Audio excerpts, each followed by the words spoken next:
नमस्कार, मैं सौरभ शुक्ला और आप देख रहे हैं न्यूज़ 18।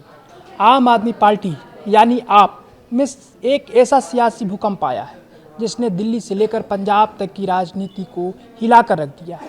राघव चड्ढा और संदीप पाठक समेत आपके 10 में से 7 राज्यसभा सांसदों ने पार्टी से बगावत कर दी है और बीजेपी का दामन भी थाम लिया है।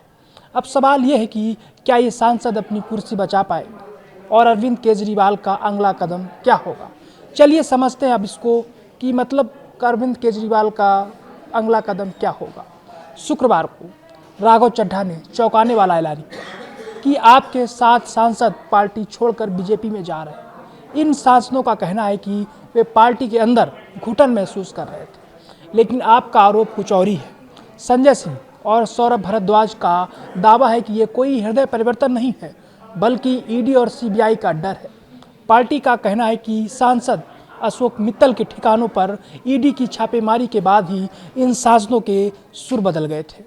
इस बड़े झटके के बाद अरविंद केजरीवाल अब आर पार के मूड में है। पार्टी ने 3 स्तरों पर लड़ने की तैयारी की है।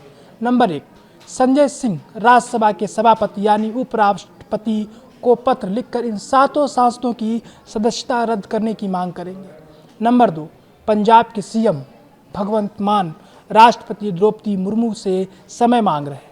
वे पंजाब से चुने गए सांसदों को वापस बुलाने यानी राइट टू रिकॉल की मांग कर रहे हैं। नंबर 3, आप इस मामले को सुप्रीम कोर्ट तक ले जाने की तैयारी में। अब यहाँ एक बड़ा कानूनी पेच है। बागी सांसदों का दावा है कि वे 10 में से 7 हैं, यानी 2/3 से ज़्यादा, इसलिए उन पर दल बदल कानून लागू नहीं होगा और उनकी सदस्यता बची रहेगी। लेकिन दिग्गज वकील कपिल सिब्बल और कानूनी विशेषज्ञ पीडीटी आचार्य का तर्क अलग है। उनका कहना है कि सिर्फ सांसदों का टूट जाना काफ़ी नहीं है, इसलिए मूल राजनीतिक दल का विलय होना जरूरी है। अगर पार्टी स्तर पर कोई औपचारिक प्रस्ताव नहीं है तो इन सांसदों की सदस्यता पर खतरा बरकरार है। दूसरी तरफ बीजेपी से आपकी अंदरूनी कलह बता रही है। उनका कहना है कि केजरीवाल की कार्यशैली से सांसद नाराज थे।